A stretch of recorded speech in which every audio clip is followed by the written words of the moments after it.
Hoy, en nuestro podcast de la revista de Derecho Penal y Criminología, les traemos la siguiente doctrina audiovisual. Actualidades de la Cámara Nacional de Apelaciones en lo Criminal y Correccional, por Gonzalo Duarte Ardoy. 1. Introducción. El objetivo de este trabajo es explorar y describir pronunciamientos recientes de la Cámara Nacional de Apelaciones en lo Criminal y Correccional, que puedan resultar de interés para quienes ejercen el litigio en el fuero, quienes se desempeñan como operadores y operadoras en el servicio de administración de justicia, o bien para cualquier persona interesada en los temas y en la actuación de los magistrados y las magistradas de la instancia. En particular, en esta entrega se brindará atención a sentencias de la Cámara frente a acciones de habeas corpus.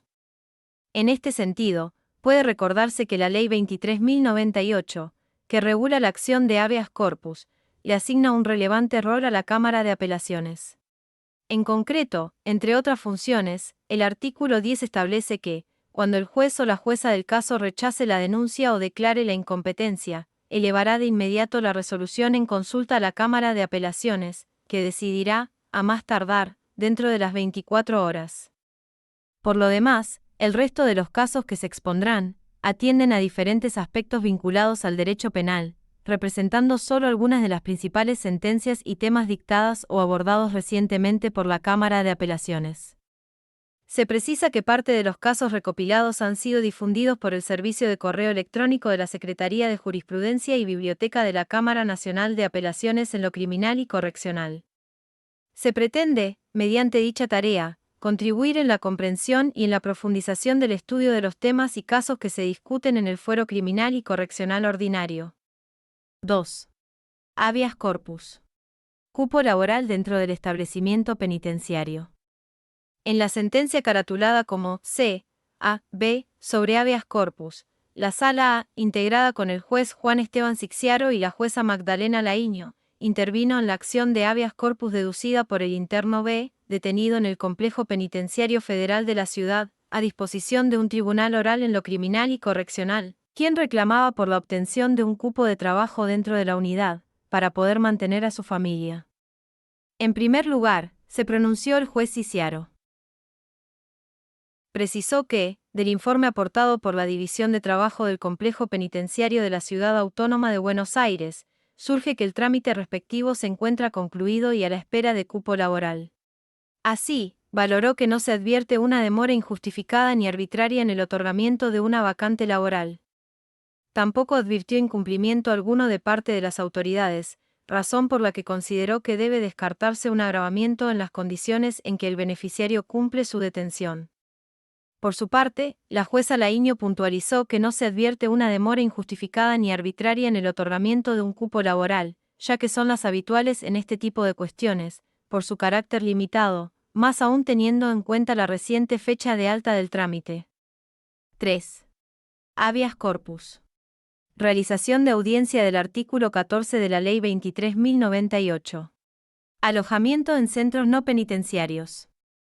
En la sentencia caratulada como Fabio Julio Galante, abogado de G.A.G., sobre habeas corpus, la Sala 6, con la integración de la jueza Magdalena Laíño y el juez Ignacio Rodríguez Varela, resolvió revocar la decisión elevada en consulta, ordenar que se realice la audiencia prevista en el artículo 14 de la Ley 23.098 y que se proceda al traslado del detenido a la órbita del Servicio Penitenciario Federal. En el caso, se promovió acción de habeas corpus a fin de solicitar el ingreso de una persona detenida a la órbita del Servicio Penitenciario Federal, toda vez que aún permanecía alojada en una alcaidía de la Policía de la Ciudad Autónoma de Buenos Aires. En la presentación, se sostuvo que dicha situación implicaba el agravamiento de las condiciones de detención, ya que no se cumple con a. la posibilidad de esparcimiento, b. el régimen de visitas, c. los encuentros conyugales, y d. la posibilidad de ver a sus hijos menores de edad. Los jueces valoraron que, más allá de la alegada falta de cupos, la cuestionada modalidad de detención se viene sosteniendo en el tiempo hace más de 5 meses. Por lo tanto, concluyeron que asiste razón al presentante, en tanto se encuentran agravadas sus condiciones de detención en los términos de la Ley 23.098. 4. Habeas corpus. Estado de salud. Estudios médicos pendientes. En la sentencia caratulada como L. G. Sobre habeas corpus, la sala conformada con la jueza Magdalena Lainio y el juez Mariano Escoto, resolvió confirmar la resolución motivo de consulta, en cuanto rechaza la acción de habeas corpus interpuesta. En el caso, una persona privada de su libertad promovió acción de habeas corpus, reclamando la realización de estudios médicos que le habrían sido indicados luego de su atención en el Hospital General de Agudos, Dr. Ignacio Pirovano. Los jueces valoraron que, de la historia clínica y del informe médico realizado, surge que próximamente se le realizará al accionante un estudio médico acorde al diagnóstico que presenta. Puntualizaron que la médica que lo examinó indicó que no presenta signos de complicación asociado a su patología, que el paciente no manifestó dolor alguno, ni hubo cambios en su aspecto, y que se encuentra hemodinámicamente estable.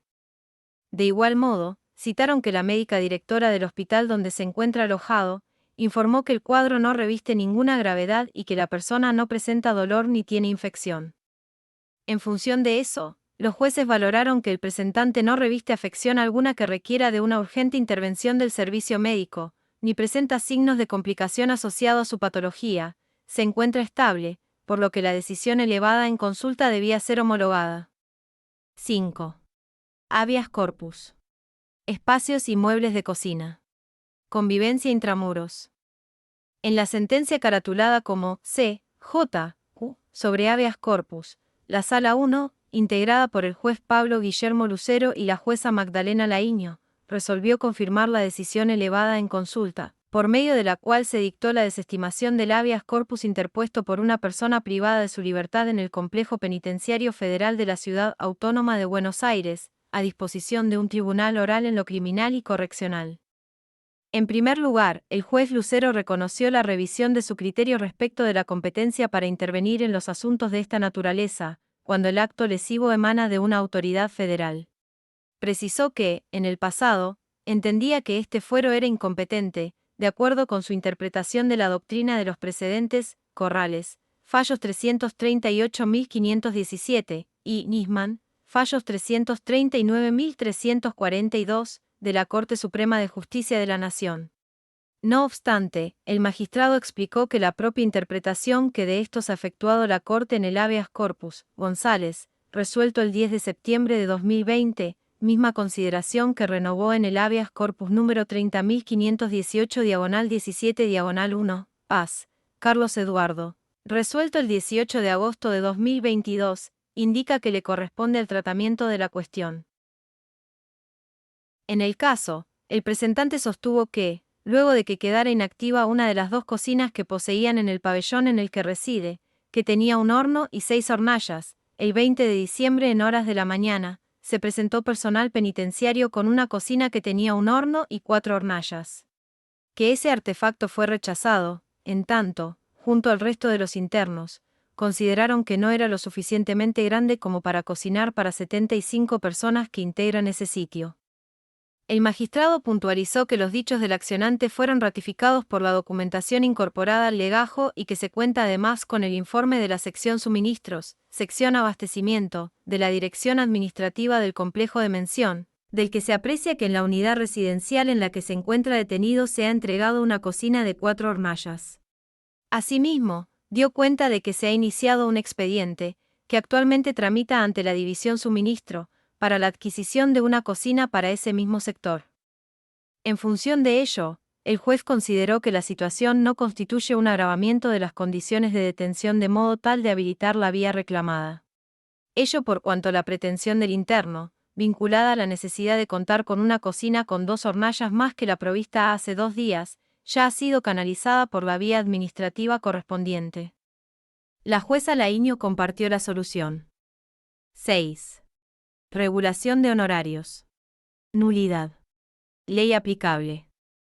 En la sentencia caratulada como D, C, J, H y otros sobre regulación de honorarios, la Sala 1, integrada por los jueces Pablo Guillermo Lucero, Mariano Alberto Escoto y la jueza Magdalena Lainio, resolvió declarar la nulidad de la resolución mediante la cual se regularon los honorarios profesionales en primera instancia en 75 unidades de medida arancelaria, equivalentes, en ese momento, a 780.000 pesos.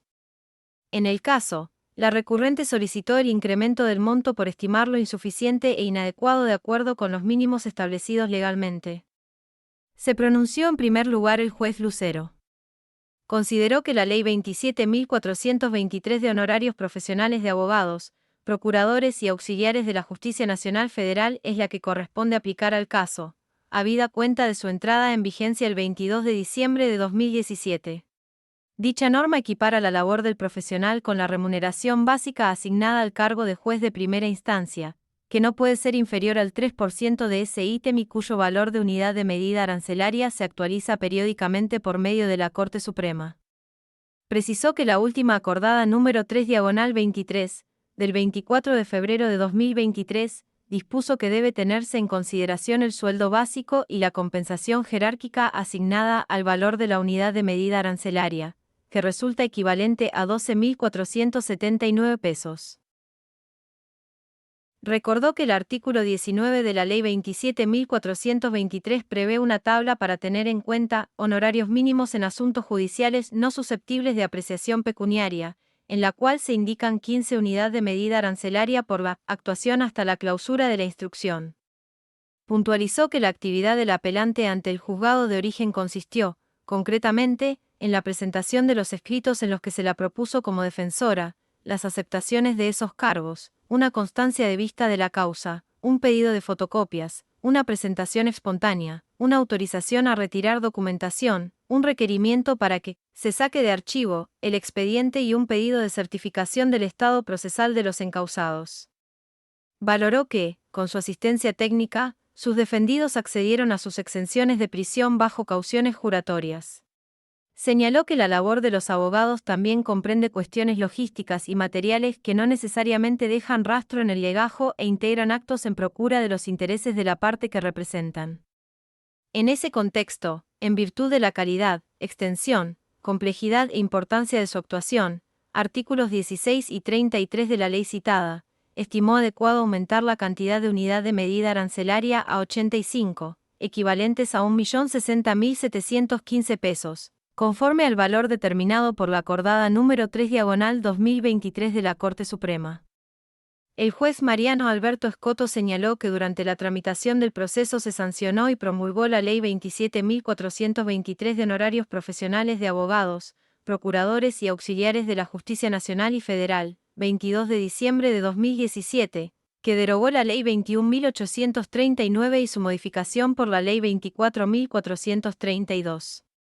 Explicó que, si bien el artículo 64 de la nueva normativa establece que la presente ley entrará en vigencia a partir de su publicación y se aplicará a los procesos en curso en los que no existiera regulación firme de honorarios, dicha disposición ha sido observada por el Poder Ejecutivo Nacional mediante el artículo 7 del Decreto 1077/2017, del 21 de diciembre de 2017.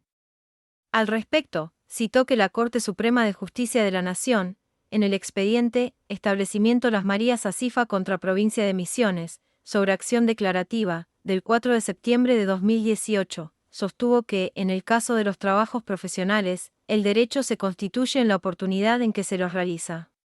El nuevo régimen legal no es aplicable a los procesos fenecidos o en trámite, en lo que respecta a la labor desarrollada durante las etapas procesales concluidas durante la vigencia de la Ley 21.839 y su modificatoria Ley 24.432, o que hubieran tenido principio de ejecución.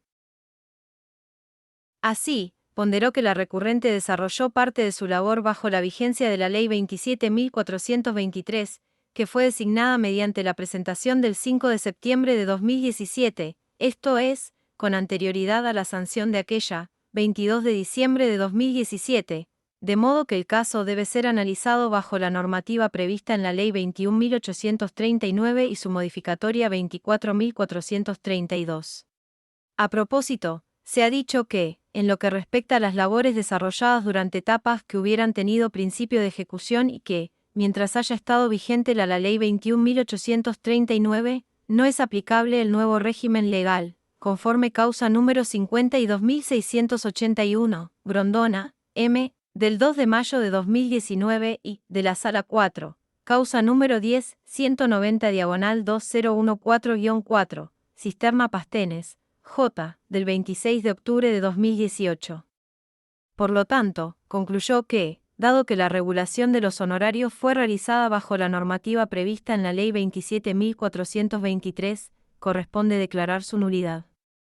En último orden, la jueza Laíño advirtió que el juez instructor, al resolver la cuestión, aplicó erróneamente la Ley 27.423, ya que dicha norma no se encontraba vigente al momento en que la recurrente se presentó como defensora y aceptó los cargos conferidos, momento en que comenzó su actuación en el proceso. En atención a ello, coincidió en que en el caso corresponde aplicar la Ley 21.839 y su modificatoria 24.432, por lo que adhirió a su voto. 7. Transporte de embriones. Atipicidad. Bioética y derecho penal. En la causa caratulada como S, C, SRL y otros, la Sala 6, con la integración de la jueza Magdalena Laíño y el juez Ignacio Rodríguez Varela, resolvió confirmar la decisión del juez de grado que desestimó las actuaciones por inexistencia de delito. En el caso, se puso en conocimiento de las autoridades judiciales que una empresa transportadora de materiales biológicos no habría resguardado las condiciones de transportabilidad necesarias, en el marco de un transporte de 4 embriones con gametos armados con material genético de las partes, desde la provincia de Tucumán hasta la provincia de Salta. Se denunció que la empresa no cumplió con los términos contratados y que, tanto al representante del Ministerio Público Fiscal como al magistrado de grado, no les interesó la averiguación de la verdad y el resguardo del derecho a la tutela judicial efectiva que asiste a las víctimas. En primer lugar, el juez Ignacio Rodríguez Varela apreció que los responsables de la firma involucrada se habrían conducido de manera negligente en el cumplimiento de una obligación contractual asumida, ocasionando de esa manera la destrucción de las personas humanas en estado embrionario, artículo 2 de la Ley 23.849 y artículos 19 y 9 del Código Civil y Comercial. También en la causa Rabinovich, Ricardo David, sobre medidas precautorias, resuelta 3 de diciembre de 1999 por la Cámara Nacional de Apelaciones en lo Civil, y fallos 323-3229, 324-5 y 325-292 de la Corte Suprema, cuya custodia y traslado se les encomendara, con el consiguiente agravio también para los querellantes. Empero, entendió necesario analizar si ello constituye un delito, artículo 1774 del Código Civil y Comercial, artículos 193, inciso primero y 336, inciso tercero del Código Procesal Penal de la Nación. Indicó, en primer lugar, que no se encuentra tipificada la conducta del que aniquila un embrión humano concebido in vitro y mantenido en vida extracorpórea, ni siquiera merced a un obrar doloso. Consideró que la República Argentina, además del incumplido mandato de la citada cláusula transitoria segunda del Código Civil y Comercial, incurre en mora inconstitucional y anticonvencional, al omitir la protección integral de las personas en todas sus condiciones, en particular en la ausencia o el déficit de sus modelos penales y especialmente en lo relativo a los niños por nacer, artículo 2 de la Ley 23.849. Ponderó que no se configura homicidio, y, aun si se aceptara el encuadre como aborto, la pretendida tipicidad tropezaría a la vista de los hechos de la causa y sus circunstancias, con la ausencia de figura culposa. En tanto tal minusvalía de la tutela penal tampoco ha sido remediada y el artículo 87 del Código de Fondo se limita a establecer una suerte de hipótesis preterintencional. Acotó que, si se sostuviera la extraviada equiparación de los embriones con las cosas, tampoco sería viable, por atípico, un reproche por daño culposo.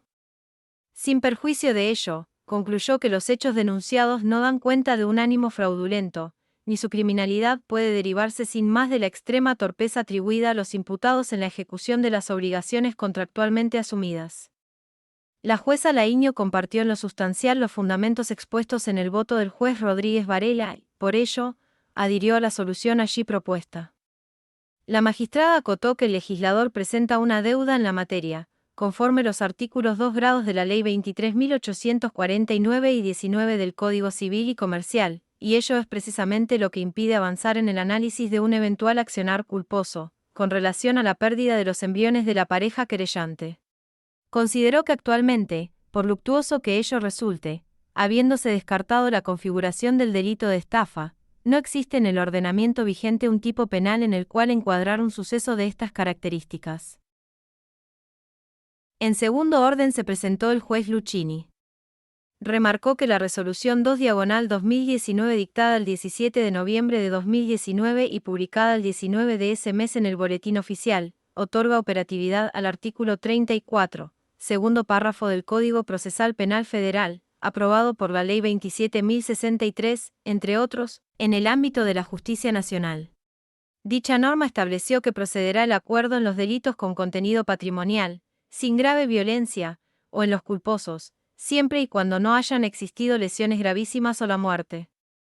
Por lo tanto, consideró que el presente caso reúne los presupuestos establecidos en el artículo 34 del catálogo instrumental citado, por cuanto se le atribuye a C. el delito de hurto en grado de tentativa. Así, concluyó que corresponde revocar la decisión recurrida, toda vez que se trata de un supuesto de delito patrimonial, sin ninguna de las circunstancias que gravitarían como excluyente.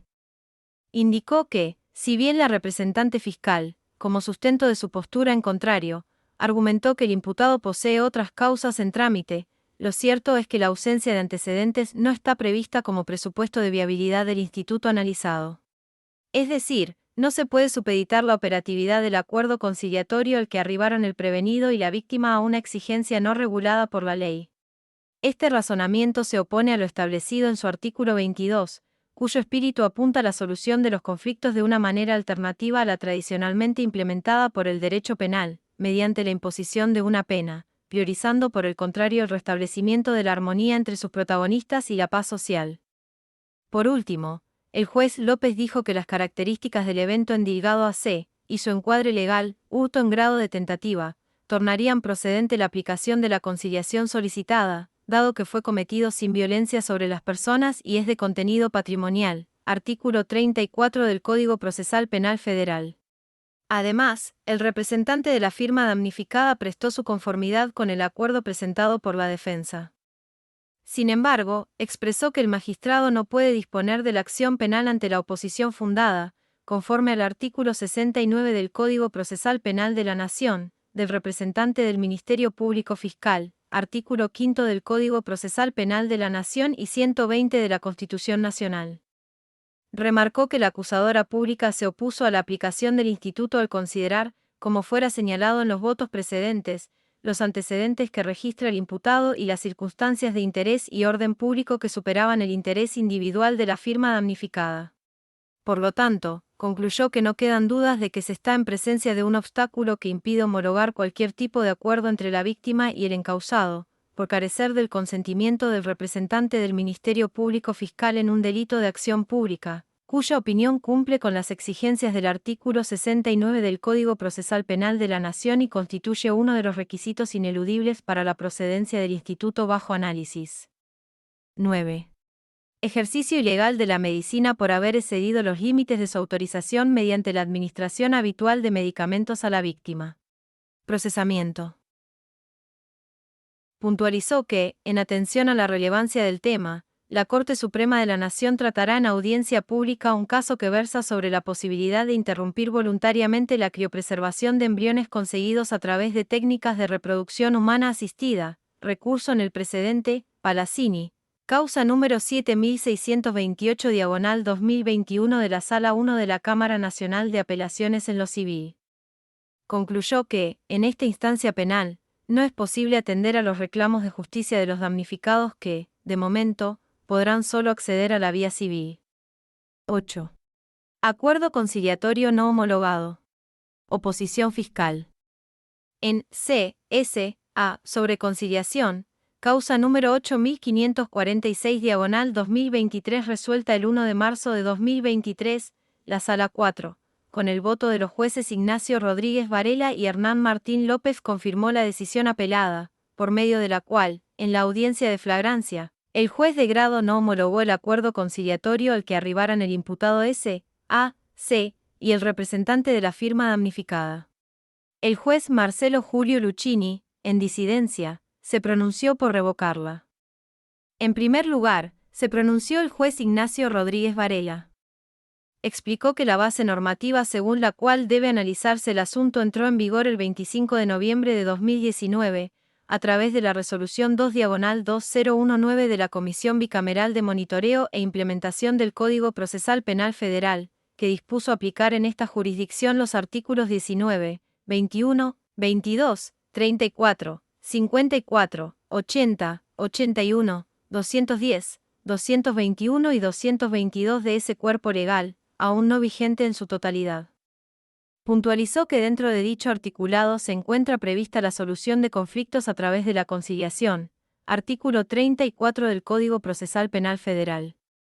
En el caso, consideró que la postura de la representante de la vindicta pública supera el examen de logicidad y razonabilidad, ya que se fundó en criterios de política criminal ajenos a la jurisdicción, artículo 120 de la Constitución Nacional, tercero de la Ley 27.148 y 69 del Código Procesal Penal de la Nación. Señaló que el Código Procesal Penal Federal se ocupa de estos supuestos bajo el título Reglas de disponibilidad, que inmediatamente después se integran con una norma general, la del artículo 30, que los define expresamente como una facultad del Ministerio Público Fiscal, indicando los requisitos generales para su eventual procedencia, además de enumerarlos de manera taxativa. Precisó que se le atribuye a c. la comisión de un delito de acción pública, artículo 71 del Código Penal, por lo que su titular es el representante del Ministerio Público Fiscal. Su fundada oposición, artículo 30 del Código Procesal Penal Federal, sostenido a su vez en las previsiones de los artículos 120 de la Constitución Nacional y tercero de la Ley 27.148, es vinculante y no puede ser impuesta unilateralmente por el imputado y la víctima mediante un acuerdo conciliatorio. Interpretación sistemática esta que el propio legislador ha confirmado, en tanto cuando ha sido su intención convertir la acción pública en privada, lo ha previsto expresamente. Artículo 33 del Código Procesal Penal Federal, en M. D. G. sobre ejercicio ilegal de la medicina, causa número 18.538/2021, resuelta el 7 de marzo de 2023, la Sala 4, con la integración de los jueces Ignacio Rodríguez Varela y Julio Marcelo Luchini, confirmó el procesamiento recurrido. En el caso, se apeló el auto de procesamiento como autor del delito de ejercicio ilegal de la medicina por haber excedido los límites de su autorización mediante la administración habitual de medicamentos a la víctima. Los jueces consideraron que el procesamiento, en lo que hace a la indebida administración de medicamentos y otras sustancias por parte del nombrado, se sustenta en las distintas versiones que la víctima mantuviera al declarar y en cada ocasión en que fue atendida por profesionales de la salud, ante el cuerpo médico forense y las profesionales del Programa Nacional de Rescate y Acompañamiento de Damnificadas por el delito de trata. Advirtieron que se cuenta, incluso, con fotografías de recetas suscriptas por el acusado, en las que prescribió la víctima determinados medicamentos con fecha 19 de marzo de 2019 y 13 de julio de 2020, en la época en que no era su paciente, sino su pareja. Los jueces indicaron que los medicamentos en cuestión se hallan incluidos en el listado de los que requieren receta archivada, por lo que su prescripción y administración exige especiales previsiones para evitar su uso. Así, al merituar sus expresiones con las de los médicos del Hospital Morón ya citados, los de su madre, E, D, S, los de sus hermanas, B, C, D, P y M, J, S. Las conclusiones del informe psiquiátrico psicológico del cuerpo médico forense y del realizado por las psicólogas del Programa Nacional de Rescate y Acompañamiento de Damnificadas por el delito de trata, los jueces concluyeron que se corrobora la verosimilitud de su relato. Remarcaron que, durante la atención en el Servicio de Salud Mental del Hospital de Morón en el mes de febrero de 2021, se verificó un cuadro de abstinencia, debido a que la ruptura con el imputado habría implicado la imposibilidad de continuar con la ingesta de las drogas que aquel le habría administrado. En aquella ocasión se encaró un tratamiento para reducir el nivel de abstinencia y las dosis hasta que, recién en junio de ese año, se adecuó su esquema de medicamentos. Se puntualizó que, en el informe del cuerpo médico forense se asentó que tales psicofármacos son de uso corriente en diversos cuadros psicopatológicos, con importantes márgenes de seguridad cuando son controlados periódicamente por un médico psiquiatra en un contexto de tratamiento interdisciplinario en salud mental, que no habría sido el caso en estudio ya que el acusado era la pareja de la víctima y no llevaba adelante el tratamiento que debía desarrollar para controlar sus adicciones. Se agregó que aquella requería de un tratamiento psiquiátrico, psicológico y de trabajo social, acorde con lo normado con la Ley 26.657 de Salud Mental. Que ello imponía un abordaje psicoterapéutico interdisciplinario con continuidad, profundidad y adhesión a las indicaciones y recomendaciones terapéuticas del equipo que asuma la compleja tarea, y que no es de buena práctica médica la prescripción de ninguno de los fármacos descriptos en la lista UT-SUPRA, en el marco de una relación afectiva.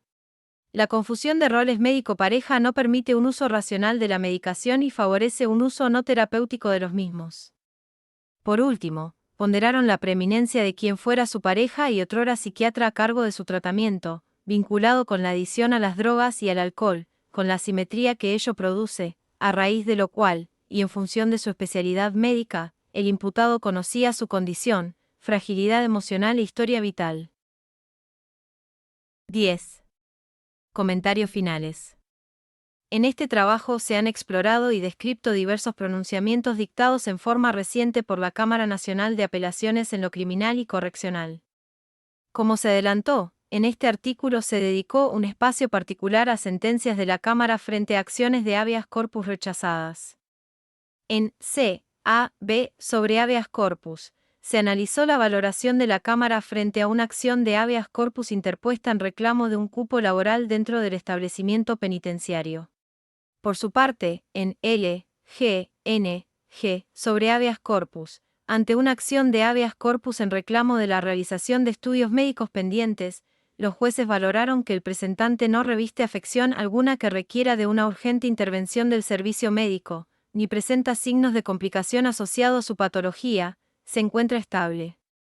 En cambio, en C. J. Q. sobre habeas corpus, se valoró que la pretensión del accionante, vinculada a la necesidad de contar en su lugar de detención con una cocina con 2 hornallas más que la provista hace 2 días, ya ha sido canalizada por la vía administrativa correspondiente. En este último caso, se cuenta además con las precisiones del juez Lucero, en cuanto a los motivos por los cuales reconoce la competencia para tratar una acción de habeas corpus cuando el acto lesivo emana de una autoridad federal.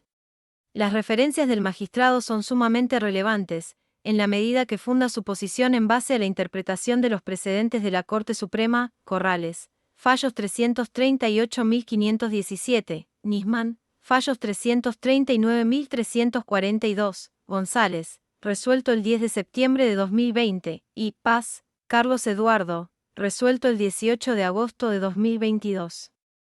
Asimismo, en causa, Fabio Julio Galante, abogado de G. A. G. sobre habeas corpus, se resolvió revocar la decisión elevada en consulta, ordenar que se realice la audiencia prevista en el artículo 14 de la Ley 23.098 y se proceda al traslado del detenido a la órbita del Servicio Penitenciario Federal.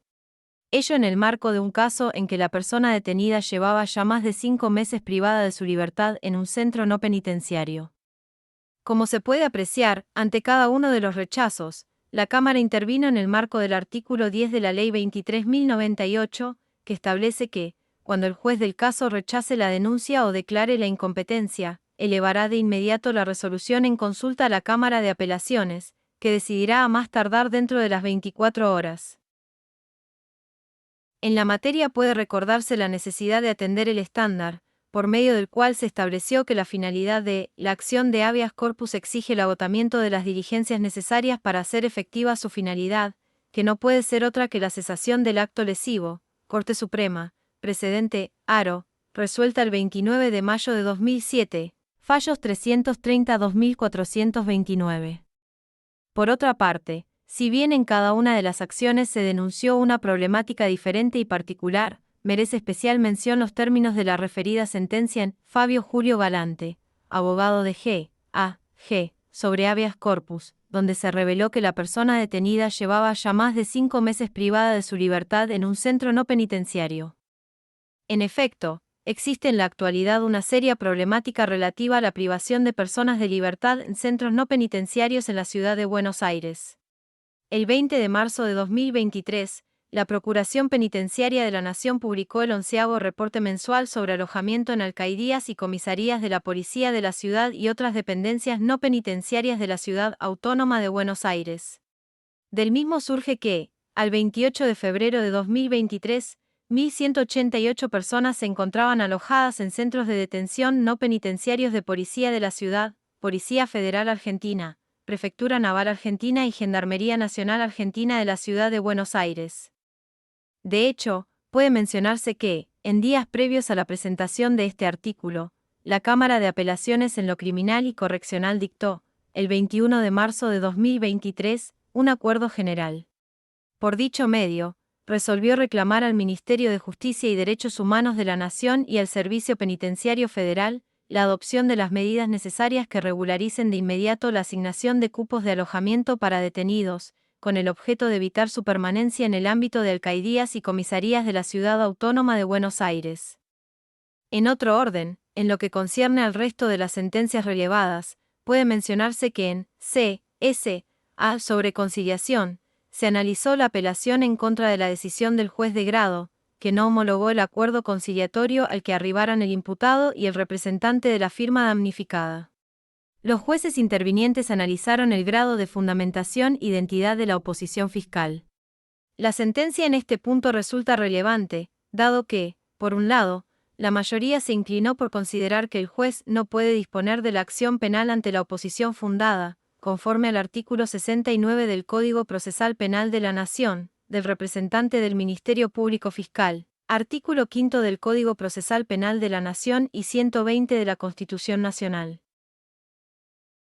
Sin embargo, el voto en disidencia también brindó argumentos razonables por los cuales apartarse de la oposición fiscal. Ello, en la medida de que no se puede supeditar la operatividad del acuerdo conciliatorio al que arribaron el prevenido y la víctima a una exigencia no regulada por la ley. Desde este espacio, pretende darse especial atención a los institutos de resolución alternativa de conflictos en sede penal.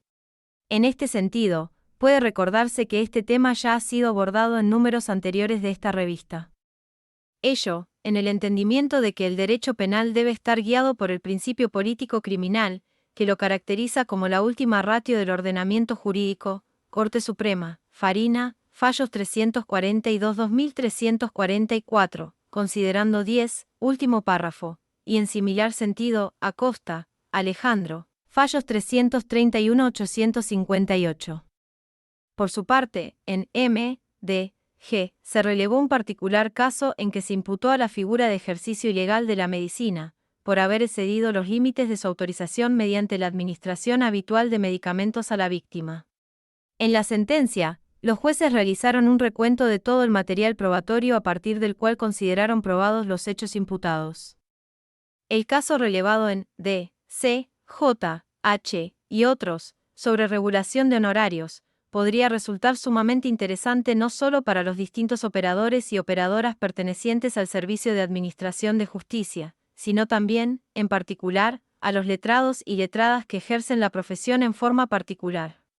En este sentido, en el marco de un recurso contra la regulación de honorarios profesionales en primera instancia, se concluyó la aplicación errónea de la Ley 27.423, ya que dicha norma no se encontraba vigente al momento en que la recurrente se presentó como defensora y aceptó los cargos conferidos.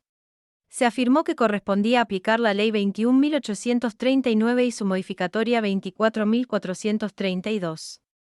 Por último, corresponde mencionar el caso S.C., SRL y otros, en el que la Cámara consideró que el denunciado accionar culposo con relación a la pérdida de los embriones no encuentra en la actualidad adecuación típica en alguna norma penal. Este último tema representa un indudable desafío para su abordaje desde el derecho penal. La complejidad y dimensiones que el tema presenta demanda una especial atención, pudiéndose mencionar, entre otras destacadas obras, La protección jurídica del embrión, de Noemí Goldstein de Rempel, Ediar, Buenos Aires, 2016. En función de lo aquí trabajado, se entiende que los casos incorporados en esta entrega son susceptibles de resultar de efectivo interés para toda persona vinculada o atenta a los temas y casos que se tratan y discuten actualmente en el fuero criminal y correccional.